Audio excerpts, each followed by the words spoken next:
Al Jazeera. Well, joining me now is Joy Pigozzi. She is the Executive Director of EAA Child, a branch of the Education Above All Foundation. Thank you so much for coming in today. Now, we've just heard in that story that 2 million students have been away from education in just the Sindh province alone. But how many across the whole of Pakistan do we think have been affected by these floods and aren't getting an education right now?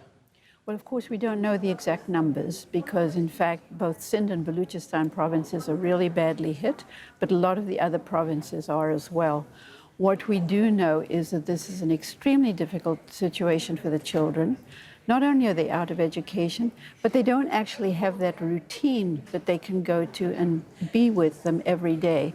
So what we really need to do is to try and figure out how to reestablish education as soon as possible in perhaps less than ideal situations. What is being done to help them at the moment? Well, for example, we've been working in Pakistan now for about 10 years with a range of different partners, and one of our partners is very actively putting up temporary learning centres so that, in fact, children can come back, not only learn, but get that stability that education provides them in a really horrendous situation where there is very little stability. Is this disproportionately affecting poorer students that might not have been getting much of an education beforehand anyway? Well, I think what we do know is that in Pakistan there are at least 22 million out-of-school children before the floods. We know that number has gone up.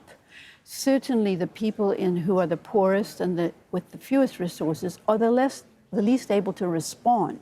They're often in poor communities, they're often in communities that are very ill-served with things like water, transport, food, those kinds of things. Furthermore, we know they've lost millions of livestock, which is part of the livelihoods. Of course. Winter is approaching pretty quickly. How is that going to affect things? Because obviously a lot of them are being educated at the moment in tents or just outside.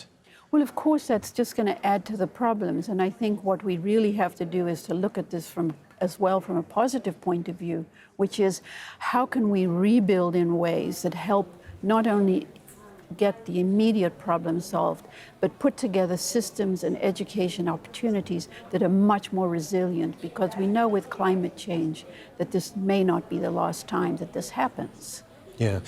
What are the flow-on effects from this in the years ahead? Are these students ever going to be able to catch up on the lost education? This is a great question, and thank you for it.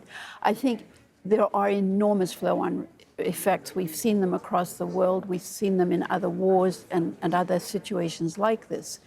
What we do know is that we can actually catch up. We can provide catch-up education, and kids can get there if we just are more flexible and provide more opportunities.